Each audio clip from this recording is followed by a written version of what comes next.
आज कौमी सलामती कमेटी के इजलास में क्या हुआ और हुकूमत ने कौन कौन सी अहम बातें आर्मी के अफसरान के सामने रखी। अतर मिनुल्लाह साहब का इख्तलाफी नोट भी सामने आ गया, इसकी हैसियत क्या होगी। दूसरी तरफ हुकूमत ने अब बाज़ाब्ता तौर के ऊपर चीफ जस्टिस ऑफ पाकिस्तान के इस्तीफ़े का मुतालबा कर दिया है। इमरान खान के ऊपर किस वजह से नया मुकदमा दर्ज किया गया, आज हम इन नुकात के ऊपर आपसे बात करेंगे। अस्सलाम वालेकुम, आप देख रहे हैं गोरखधंधा अबरार कुरैशी, आपसे मुखातिब हूँ। सबसे पहले जो अंदरूने खाना जिक्र होता था इजलास में, काबीना के इजलास में, पार्लियामेंट के अंदर सरगोशियाँ भी की गई, आज वो बात जो थी वो ज़बान के ऊपर आ गई और उसकी अदायगी भी कर दी गई। पहले तनकीद होती थी, आज बाज़ाब्ता तौर के ऊपर हुकूमत ने मुतालबा किया है कि चीफ जस्टिस ऑफ पाकिस्तान जो सुप्रीम कोर्ट हैं वो इस्तीफ़ा दें। क्यों इस्तीफ़ा दें? वो मुतनाज़ा शख्स हैं। कैसे मुतनाज़ा शख्स हैं? उन्होंने आइन की रोशनी में कहा कि मुल्क के अंदर इंतखाबात करवाइए। तो अब अगर इस्तीफ़े का मुतालबा 1997 की तरह सरेआम आके हो रहा है, हमले हो चुके, अखलाकी तौर पे चीज़ें हो गई, गैर अखलाकी चीज़ें भी हो गई, फ़िज़िकल हमला तो ना हो सका चूँकि लोग इनके साथ नहीं आ सके थे, तो मरियम औरंगज़ेब साहिबा जो वज़ीर इत्तलात हैं उन्होंने वाज़ेह तौर पे कहा है कि चीफ जस्टिस साहब को अब इस्तीफ़ा दे के घर चले जाना चाहिए।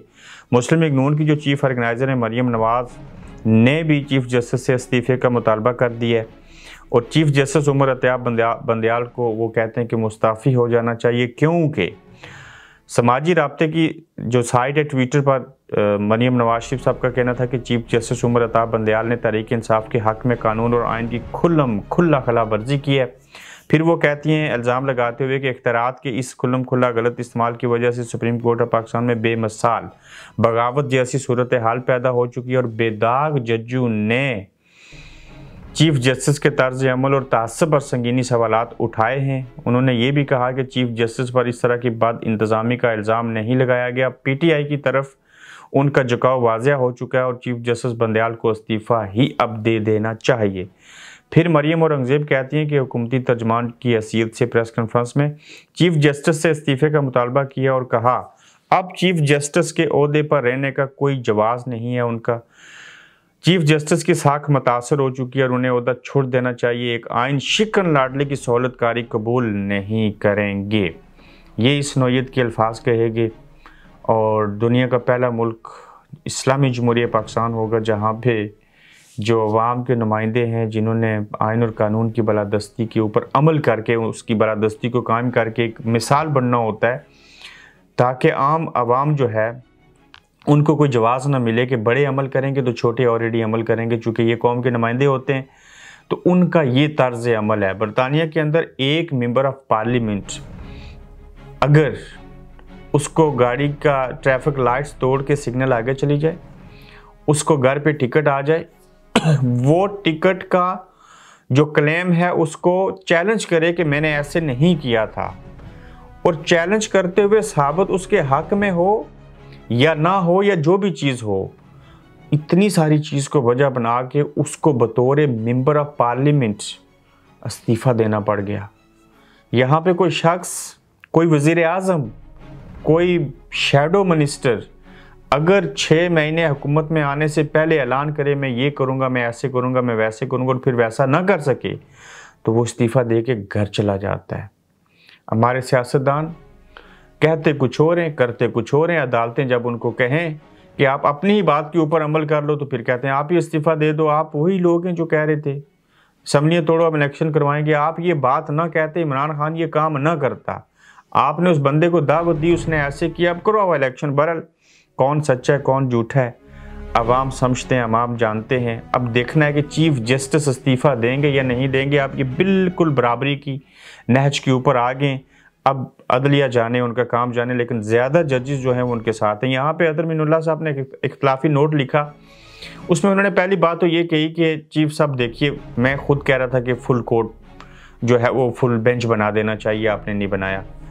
फिर पीटीआई की दरख्वास्त के ऊपर इतनी जल्दी में सो मोटो आज खुद नोटिस लेके फैसला देने की वजह से आप थोड़े से नहीं बल्कि काफ़ी ज़्यादा कंट्रोवर्शियल बने। तो क्या ही अच्छा होता कि इस मामले में थोड़ी सी ताहीर हो जाती, फुल कोर्ट का बेंच बन जाता। ये अतर मिनुल्लाह साहब कहते हैं कि पंजाब केपी के इंतखाबात आज खुद नोटिस में अतर मिनुल्लाह साहब ने माजरत तफसीली जो नोट है वो लिखा है, और वो कहते हैं कि पीटीआई की दरख्वास्त पर जिस तरह कार्रवाई अमल में लाएगी उससे अदालत सियासी तनाज़ात का शिकार हुई। पॉलिटिकल स्टेक होल्डर को अदालत पर एतराज़ उठाने की दावत दी गई। अतर मिलुन्ना ने यह भी लिखा कि 23 फरवरी को मैंने नोट में फुल कोर्ट की तजवीज़ दी थी। 27 फरवरी को होने वाली मुशावरत का भी यही नतीजा था कि मैंने खुद को बेंच से अलहदा किया। न मुझे अलहदा करने की वजह थी, तहरीक इंसाफ ने सियासी हिकमत अमली के तहत इस्तीफ़े दिए। पहले मंजूरी कराने और फिर मंजूरी रोकने अदालत गए। सियासी हिकमत अमली के तहत सूबाई असम्बलियों को तहलील पर भी सवालात उठते हैं। नोट में सवालात उठाए गए कि ऐसी सियासी हिकमत अमली आइन और जमहूरियत से मुताबिकत रखती है? क्या ये आइन की खिलाफ वर्जी नहीं? क्या सुप्रीम कोर्ट को ऐसी सियासी हिकमत अमली को तकवीयत देने के लिए अपना फोरम इस्तेमाल करने की इजाज़त देनी चाहिए?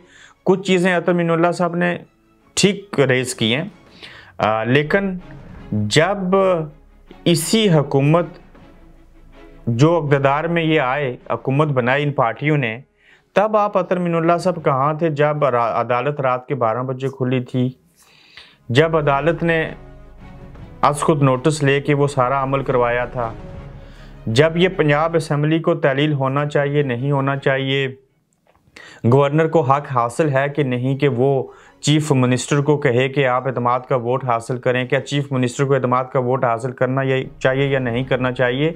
सबको पता है ये सियासतदान एक दूसरे के दुश्मन हैं, एक दूसरे के मुखालिफ हैं, सरेआम आके धमकियां देते हैं, सरेआम आके आइन की खिलाफ वर्जी करते हैं, सरेआम आके कहते हैं हम इलेक्शन नहीं करवाएंगे, जाओ जो करना है कर लीजिए। तो फिर यहाँ पे बची एक अदालत, इस्टेब्लिशमेंट भी पहले से उनके साथ हो, सियासतदान एक दूसरे के आमने सामने बैठे ना, पुलिस से वो गलत काम करवाएं, इलेक्शन कमीशन उनका अपना बंदा हो, बचा कौन, मीडिया भी तकसीम दर तकसीम हो, तो फिर तो अदलिया बचती थी।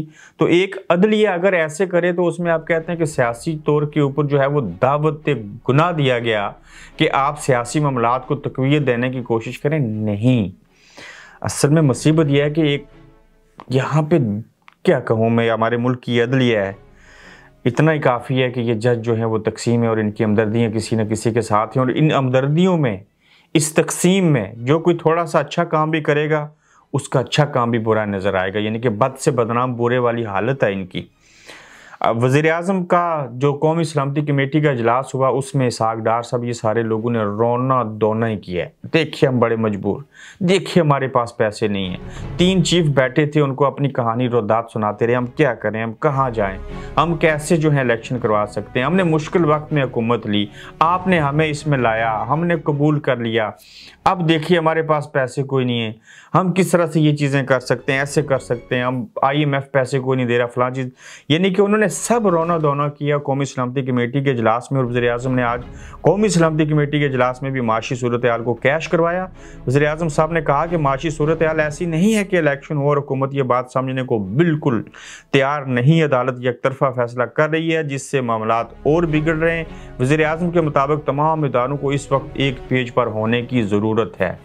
अब आगे से उन्होंने क्या कहा होगा, सुम्मुन बुकमुन हुमयुन, क्या कहें, कोई भी अल्फाज नहीं है, लाने वाले भी परेशान, जिनको लाया गया वो भी परेशान, और पैसे कोई नहीं है, रोज़ा रख के रमज़ान के महीने में झूठ बोल रहे हैं। और असल बात यही है कि इलेक्शन जब भी हुए, जब तक इमरान ज़िंदा है लोग उसके साथ हैं, आप करवाएं इलेक्शन, जितनी मर्जी धांधली कर लें, ये जीतेगा। क्यों जीतेगा? आपकी गलतियों की वजह से और वो अपनी खूबियों की वजह से। तो देखते हैं क्या होता है, लेकिन रोना धोना जो है वो शुरू हो चुका है। कब तक? इमरान खान पर एक और मुकदमा दर्ज किया गया। आज ही आप फ़ौज के ख़िलाफ़ बोले। हाँ, फ़ौज कोई मानो सलवा खाने वाली कौम है, जिसके ख़िलाफ़ बोल जाएँ तो पता नहीं कौन सी क़यामत आती है। आखिर ये मुकदमे करके हुकूमत क्या चाहती है और बाकी क्या चाहते हैं। इमरान खान के ख़िलाफ़ इस्लामाबाद के थाना रमना में एक और मुकदमा दर्ज।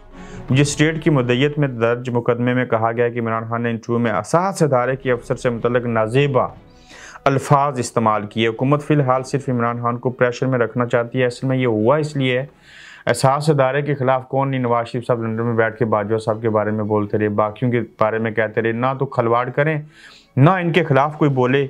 हुकूमत ये इस चीज़ को वजह बना के कि एहसास इदारे की उनको बड़ा एहसास है, इसलिए करना चाहते हैं कि एक और मुकदमा बने, इमरान को बाहर निकलना पड़े, इमरान फिर ज़मानत के लिए जाए, हमें कोई बहाना मिले, हम इसको जलील ख्वार करें। इसके अलावा और कोई बड़ी चीज़ नहीं है। और जबकि दूसरी तरफ बाज़ लोग कहते हैं कि अमेरिका से कुछ ऐसी चीज़ें मंगवा ली गई हैं जो बुलेट प्रूफ गाड़ी होती है उसके ऊपर भी असर रखती हैं। वो हम देखेंगे कि एक वैसे ही स्टंट है, ये उसमें हकीकत है। और मरीम नवाज शरीफ इमरान खान के साथ वही सलूक ताहाल चाहती हैं जो उनके साथ और उनके वालिद के साथ होता रहा।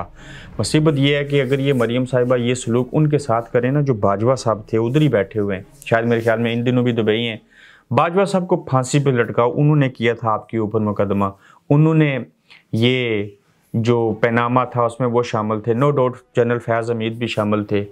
अब पूछो बाजवा साहब को जिन्होंने वो असाब बराबर करना है तो उनको फांसी लगा दिया जाए। ये बाकी इमरान की तरफ तोपों का रुख करना, चीज़ें करनी, इससे आपको कुछ हासिल नहीं होगा, उल्टा आप जलील ख्वार होंगे। अपना ख्याल रखें, अगले एपिसोड में फिर मिलेंगे। आप देख रहे हैं गोरखधंधा अब्रार कुरैशी के साथ।